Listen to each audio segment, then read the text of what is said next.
Code of conduct for independent director, जो कि chapter number 3 governance के पार्ट ए में है। तो शांति सुनना, उसके 9 कोड ऑफ कंडक्ट होता है। मैंने किस तरीके से याद किया, पहले 9 पॉइंट को ना 5 पॉइंट अलग किए, 4 पॉइंट अलग किए। तो पहला पॉइंट आता है आपका, it shall act in a bonafide manner in the interest of the company.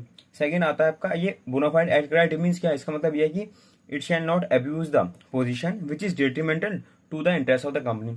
Third point आता है आपका, it shall not accept any extraneous consideration. ठीक है।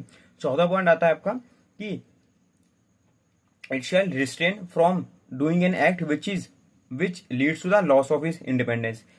Fifth point, if there is a circumstance which leads to the loss of independence, then the independent director shall inform immediately to the board। ये होगा आपके 5 point. छठा point आता है आपकी obligations.